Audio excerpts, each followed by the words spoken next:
I'm Monica Niblack from LQ Digital, president here of Agency Services, and I'm joined by Jessica Keeseman-Bowman, our director of digital marketing. And today we are excited to talk about a topic that I feel like you and I have been going back and forth on a lot this week, Yeah, Jessica, more so than usual, but I think something that's going to be more and more commonly discussed, and frankly has been for a long time, but felt like one of those weeks where it wasn't doing quite all it promises to do, and that is AI and creative, and how is AI impacting our creative services and how people are viewing kind of those ads they see across the internet, and what is it doing to I'd say trust in advertising. Is that how you would put it? As we kind of see more and more AI take over these days.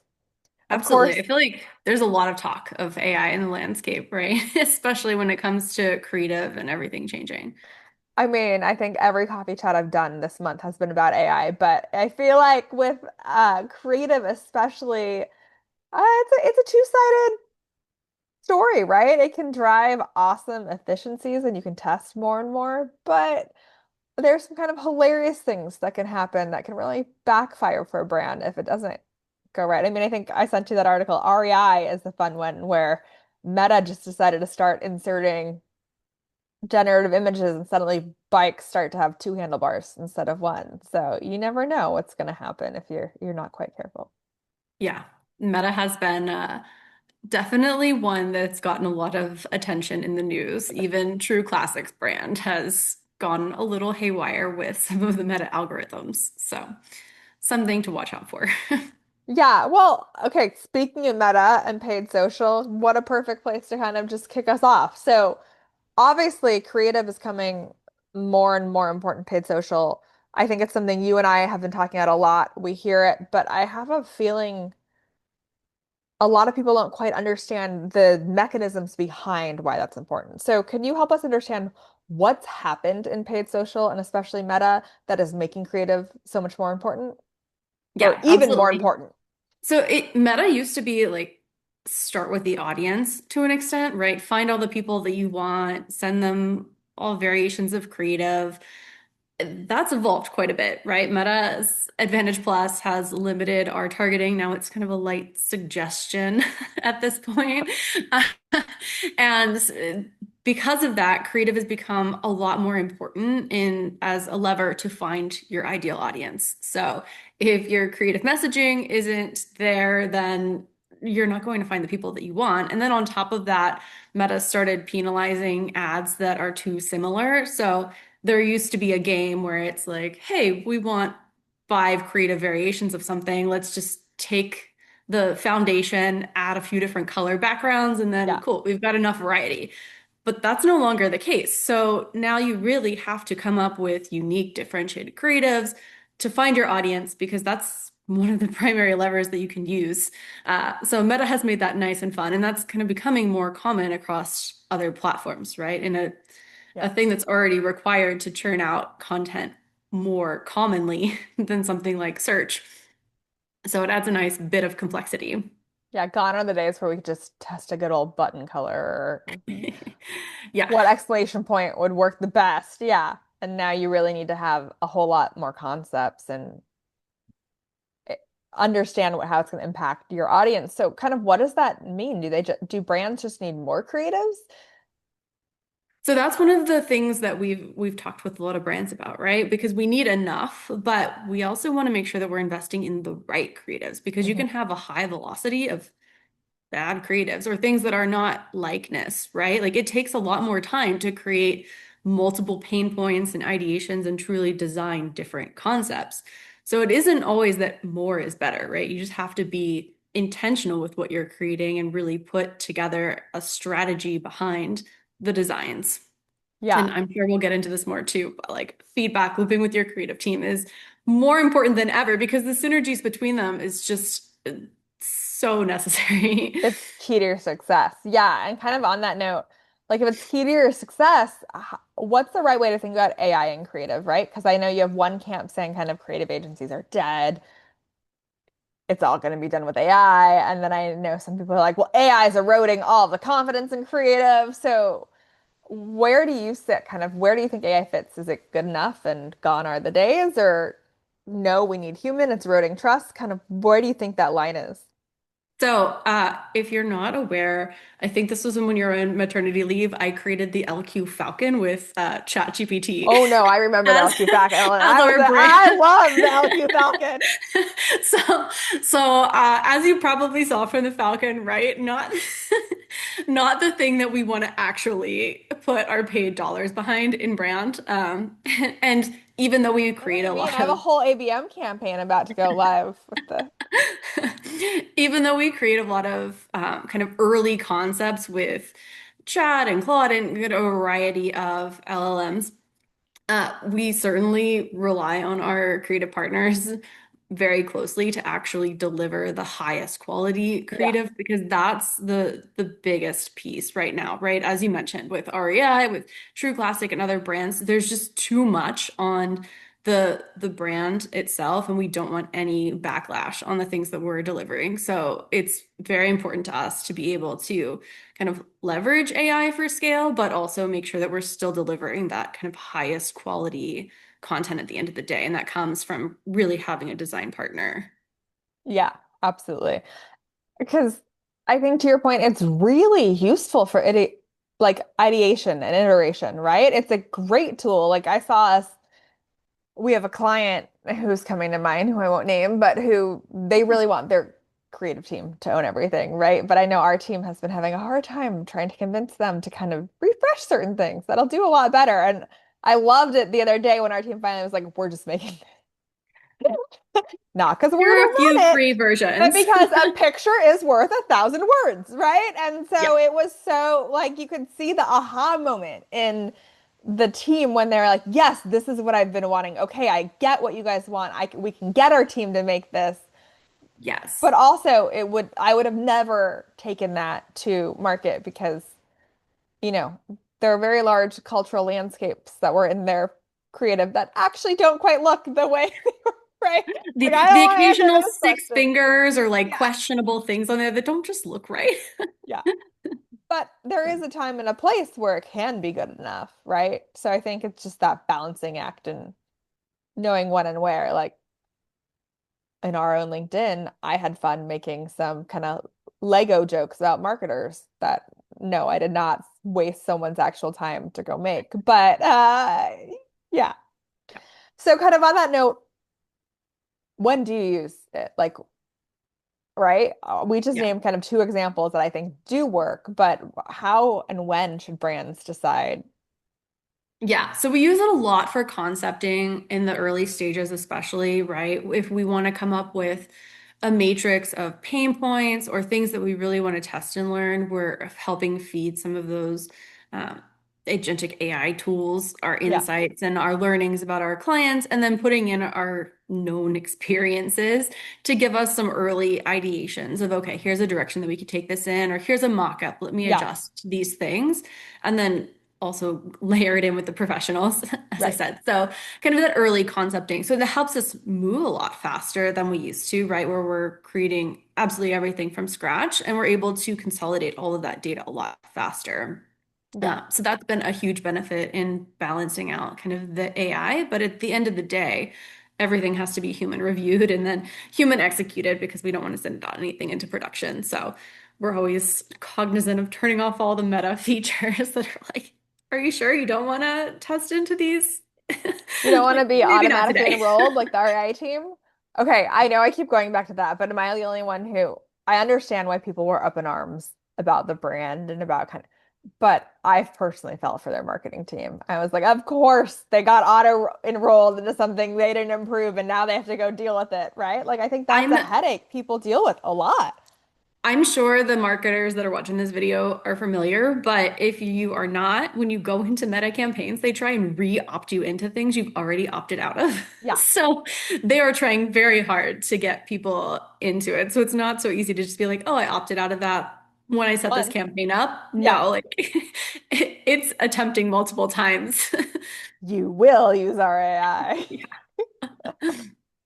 But yeah, kind of, I think you mentioned trust, right? Like trust factor is something that I always think about And I read an article recently, and I don't remember the exact statistics, but it really stood out to me because it was something like 83% of marketers or like 80 something percent think, yeah, of course we should use AI. It's not going to hurt our trust. Like people are positive, but then I think it was under 50% of people who actually are positive about it. So to me, that seems Yeah. like a really wide perception gap, right? Like over 35%.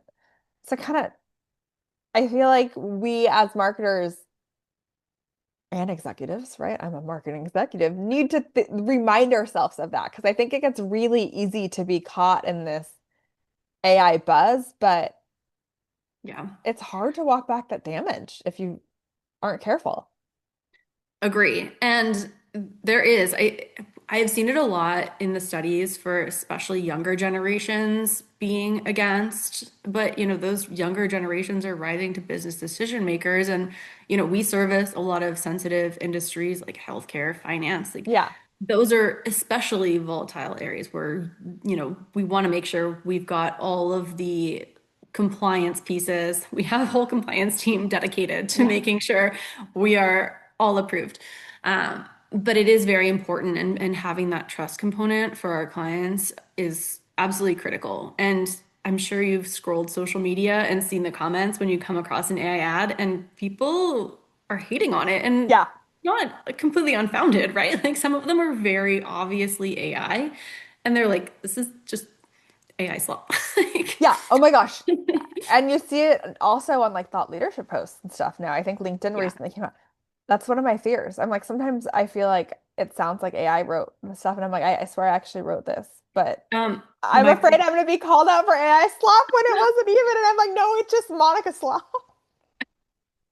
I was a user of the EM dash and the semicolon like throughout my entire life, and now I'm like, I've got to remove it from everything. I remember that.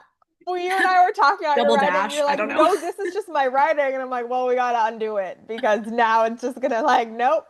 I actually always had short, punchy sentences, but apparently I can't do that anymore. Yeah, I forget what book it was. They went back to one of like the old legacy books, and they were like, "How dare Hemingway like use Chat GPT?" Yeah, Like that that is actually Hemingway. something you can use in the English Yeah, language. yeah. Now, okay, this might veer more into parenting topics than AI trust topics, but I do wonder, you're referencing kind of the younger generation. I think this article that we're talking about, I can tell you read it too. Like the younger generations are more hesitant about it. But I also wonder at what point that changes because I feel like I keep reading kind of these parenting moments that are like the really young generation, like not the ones we're advertising to yet, the ones we're parenting. They're talking to AI like it's just their friend. And so I do wonder if we're going to see a shift over time or if we're going to see a backlash over time. And I'm really not sure, but it's just a thought that I've been having as I watch these conversations Yeah, I am unfold. interested to see how things unfold. I have a 3-year-old, so I really hope he's not talking to AI. He's Oh definitely my talking gosh, to his right? dinosaur book. That's Yeah. unquestionable, No, which I who was knows? like, my That 4-year-old might better be not be written talking to by AI. AI. That being said, he just told me to ask the robot a few times, so I guess he's done it. Yeah, but it is, and it's even like a discussion that I've gotten into where it's like, how do you control even watching YouTube and them understanding Yeah. this is AI TV. This is not something that you need to watch. There's no intellectual Oh my gosh, piece that's a here, but battle in my house. frankly, even at my age, which I don't have to name the age, it's gotten harder to decipher AI. Sure, there is the obvious moment where it's like, here's the seven fingers, that looks wrong. But I think there is also a future where how do you delineate and teach every generation, but also the younger generation, this is real as opposed to no, this was created by Yeah. AI. I think the future will get us there. So there's going to be a lot to unpack. And I think that with Yeah. that will come a question about trust. And that is one of the reasons why a lot of the feedback is that you should be a little less perfect in your brand, Yeah. right? Like it's okay to have that spelling mistake. I mean, arguably, right? I'm sure somebody's, we're not actually going to put a spelling mistake on your ad, but like to be a little bit imperfect, Yeah. just To because show you're human. that builds that humanistic trust. Yeah. And I think kind of to that point, like, no, I'm not going to just go spell the wrong word on purpose and put there instead of there or something because, a human would do that. But I do think I start to kind of wonder, what does the strong testing system look like? What are we trying to kind of build when this is the world that it's evolving to? Like, how do we prepare things now and systems now to ensure that as the ability to, get concepts faster and faster, as does look more and more like that, you're still putting your brand in the strongest place because there is this fine balance of compliance and brand safety, but also when the world's moving this fast, you have to move even faster. Yeah. And I mean, the good thing, at least from the LQ standpoint, is we're really not changing the foundation, right? We have a really strong test and learn plan. This Yeah. is just helping the velocity of it. So we're still going to market with the strategy of, hey, here's the things that we want to test in our creatives and putting together that intentional test and learn methodology, whether that's finding the audience, leveraging the creative messaging, all of the things that kind of tie to successful performance. But AI helps us do those things more efficiently. So what we were talking about before of the concepting and some of the early iterations, we're able to move through faster and then putting it into market faster, meaning that we're Well, getting and I think that's answers. actually a really good point because to your point that used to be really about the audience and now it's more about the creative, you can still leverage AI to get more insightful things to put in the creative, right? Like Yeah, I'm thinking out totally. some of the things I've seen your team produce with LQ Insights, right? Our tool that gives you deep audience research about kind of their motivators, what do they care about? Like that is heavily dependent on Yeah. AI. And it allows you guys to then make creative briefs that are so much better because they are about specific audiences and what do they care about and how do you really get uniquely to their problems. But it's not it's not just the, hey, I gave this all to a machine and walked away, right? You're using it. And I think there is this point of this kind of the human plus the AI that's getting, at least what we're seeing, the best results. Because to your point, you can just, Yeah. the velocities Yeah, exactly. Because we would crazy. have done all of that same research. It would have just taken us a lot longer. So now we Yeah. can say, okay, use the high quality research capabilities to pull some of these stats. We'll vet them. We'll verify that that's, truly what we want to say, Yeah.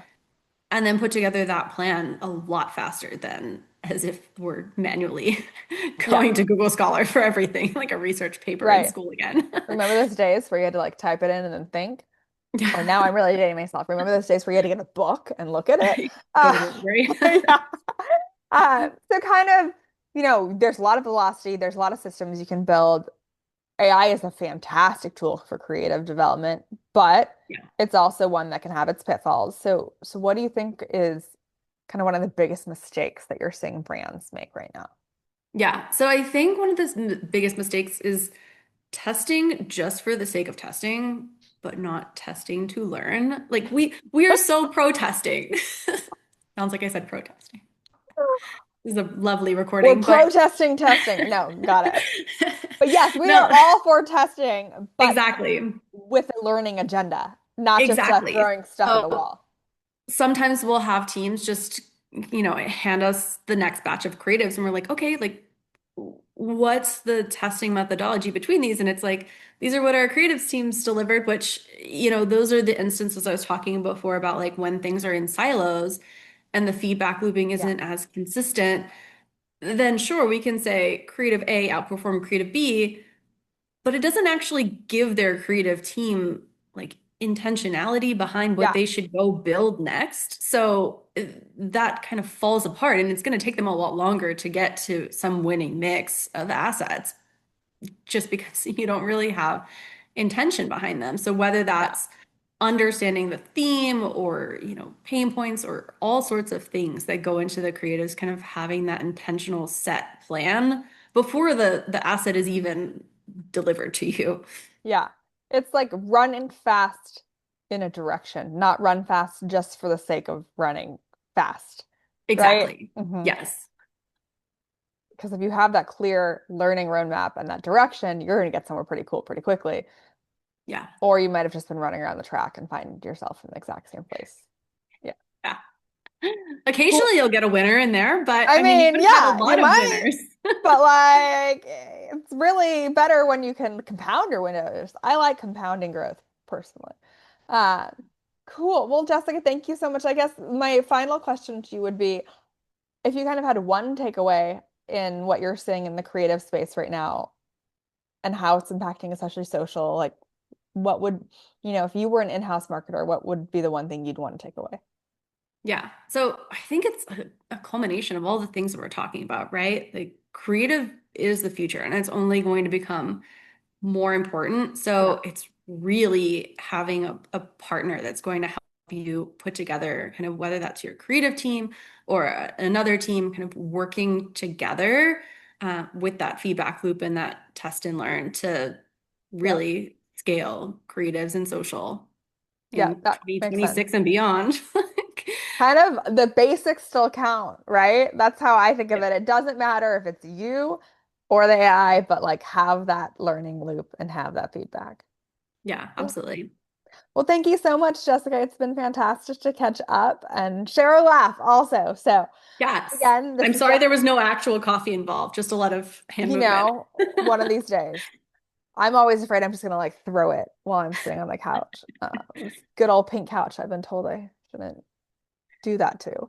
But anyway, really appreciate the time. Once again, this is Jessica Keeseman-Bowman, our Director of Digital Media here at LQ, and I'm Monica Niblack, President of Agency. Thanks for listening. Thank you.